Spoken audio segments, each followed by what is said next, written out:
Hey everyone, this is Eli J. Brown / Eli J. Brony, and welcome to another Hero Factory Evolution video. This time, we're taking a look at Jimi Stringer, the last of the original 6 heroes to appear in the first series that I am looking over, and also one of the 2 heroes to not make any more appearances after Breakout for some reason. This is a custom minifigure, by the way, just in case you were a bit confused or didn't see the video that I made like during the time Invasion from Below came out, where I did custom minifigures of Nex and Stringer. So I've just decided to show this off, even though it's not an official figure, though of course we also have another figure that's not official, but this one is at least an official form of the character.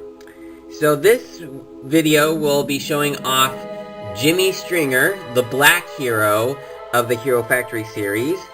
So let's get most of these guys off the screen for the moment so we can look at the very first version of Stringer. And this is him. This is the original Stringer right here. Now, in case you haven't seen the Stormer video or the Bulk video, I'm going to point out that this is not the official way that Stringer in this version was made. The way that he was made in the actual action figure series is that he would have this weapon, the Sonic Blaster weapon, replace an entire arm. So it would be a bulk up piece that attaches right here, and we don't get another arm. I got another arm off of Bricklink because I didn't think that it was right for Stormer, Bulk, and Stringer to not have 2 actual arms. Now, the best part about the weapon here in Stringer's case is that with Stormer and Bulk's weapon, there's kind of some bits, you know, like with the shape of the weapons, that kind of made it so that you couldn't simply put the weapon onto a Hero Factory first series arm piece. But with Stringer's weapon, you can do that without the need of any extra pieces. And the reason why that is because the inside part of Stringer's weapon, or at least the part around the axle connection point, is completely flat.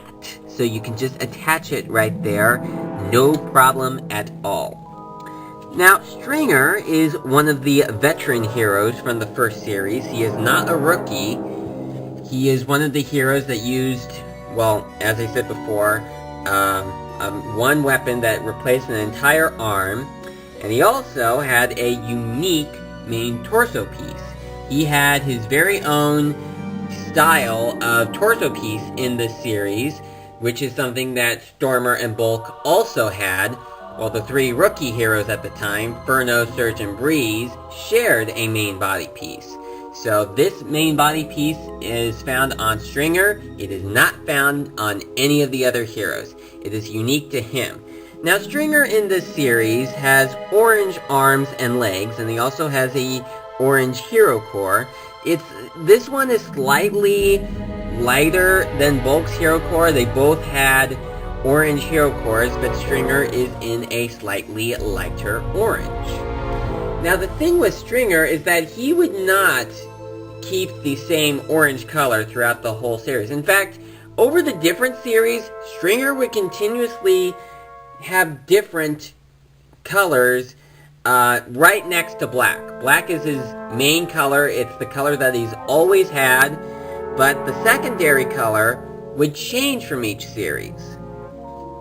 So now here we are with Stringer 2.0, a custom version of Stringer 2.0, because this was not released as an official set, but this is an official design of Stringer. It is an official form, and it was shown in the episodes of Savage Planet and Breakout. And basically, in this version, Stringer does not have a visor piece in between the headpiece and the skull cap. So it's just a plain old headpiece, which actually does look pretty cool, and Bulk also has this, but if you've seen my video on Bulk, you probably already knew that.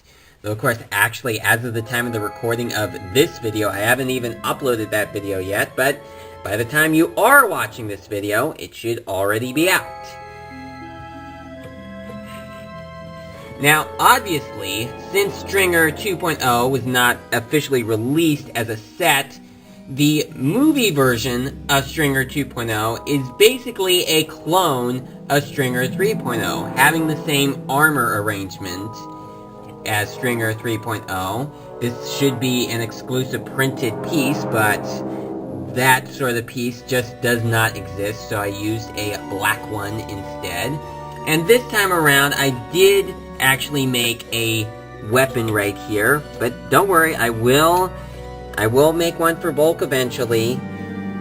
And this one is built actually using one of the main torso pieces, and they also use a main body armor piece, the one that is used in Core Hunter, who is a villain character. And I also used 2 of the sonic speaker pieces that were used in his 4th version, which we will look over in a moment. And, you know, just trying to replicate how his original weapon looked. You know, like here, because in the Breakout episode, Stringer is shown to have a weapon in his 2.0 series, and it looks a lot like the first weapon that he had. So that is how I did that. A pretty fancy looking weapon right there.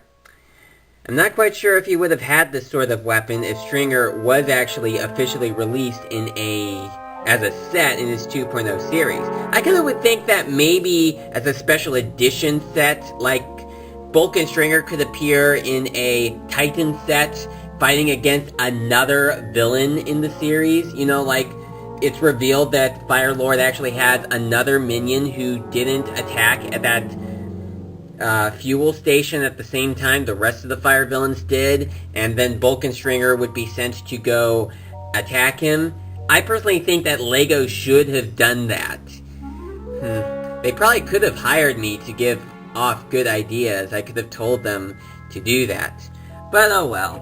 At least we are able to make mocks.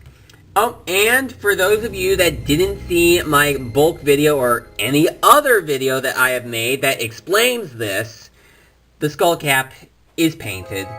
This was a piece that was not released in black, so I just took some black spray paint and made it black. And the Bulk video should also explain how I got it on there without a visor in between there. So that is it for this custom figure of Stringer in his 2.0 series.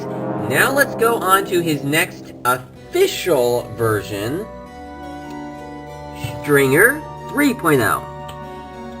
Now Stringer 3.0 actually does look pretty good. I certainly like the whole idea that he's wearing a bear mask. Like with all of the 3.0 series heroes, he has a printed piece. It is a translucent green, and it has the bear symbol on it, and it says Stringer 3.0. And he also has a bear-themed mask. Now, I've mentioned that Stringer, over the years, would change the color of, well, his secondary color. He was orange in the original, but in the 3.0 series, he goes towards a yellow color. It's kind of a yellowish-orange color. It's the same yellow color that was used for Kitongu in the Bionicle series, a color that people have called Kitorange as it was first introduced with Kitongu itself, or himself actually, because it is confirmed that he has a gender. And something extraordinary about Stringer 3.0, which of course was also shown on his 2.0 version, would be that he has a main body armor piece, you know, like the main torso piece. He uses it on his shoulder, and Stormer 3.0 also had that. I just found it interesting that they actually used a piece just like that. The bear claw also, it looks pretty cool right here. Although, there is one thing that I don't understand about Stringer 3.0. Well, actually, I think that I do understand it a bit. But the thing here is that Stringer has one of the longer lower arm bone pieces on his leg, arm, and one of the shorter ones. And I think that they did that because otherwise he would have 2 short arms, but they had to make this longer so there'd be more room for the bear claw. It's okay. I can live with that. I just don't quite understand why they would, or why they didn't just make this be a longer arm, or something. It was just Lego's choice. So that's Stringer 3.0. Now, on to the next version of Stringer, and that is Breakout Stringer. Once again, they changed his secondary color. He was first black and orange, then he was black and peach orange, and I just realized that this hand was facing the wrong way. And now, he is black and blue. My thoughts on this change? It's okay.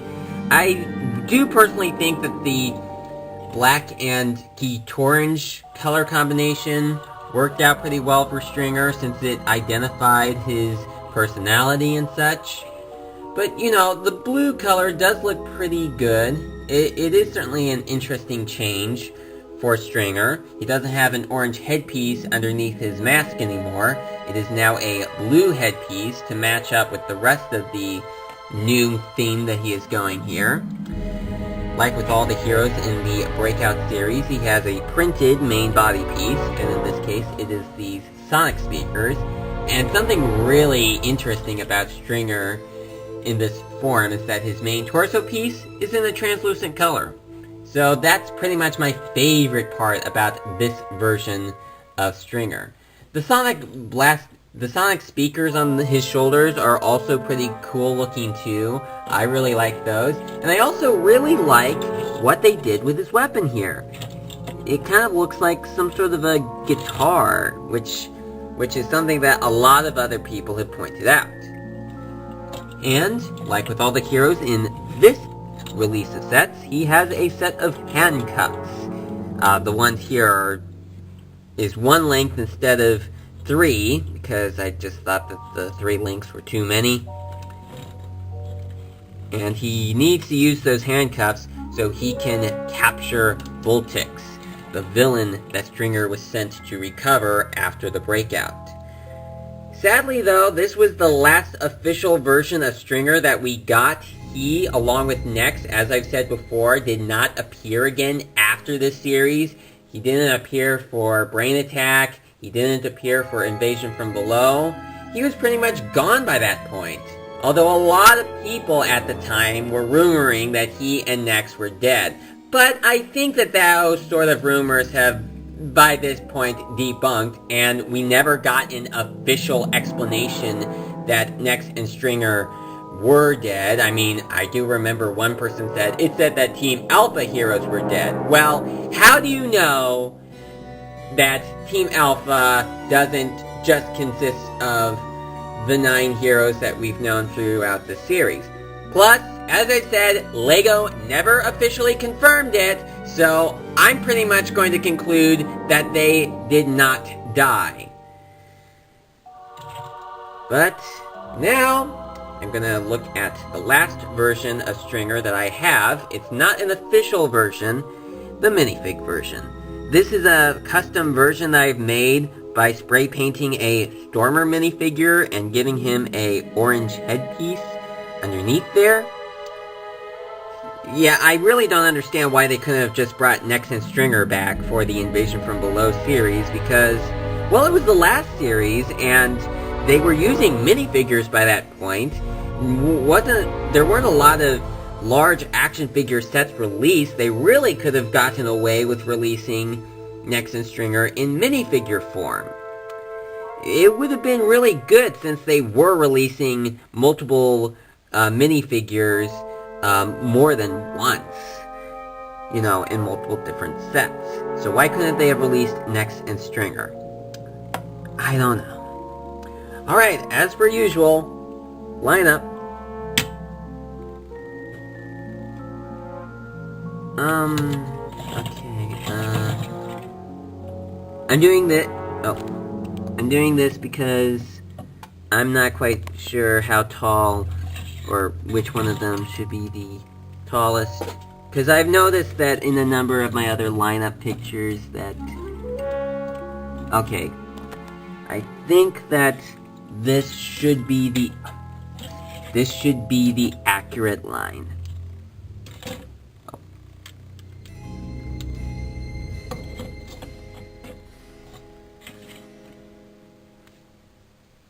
Oh, I guess that's it. Okay, does that look right to you? Is this the right order? Well, thank you so much for watching, and I will see you again next time. Bye.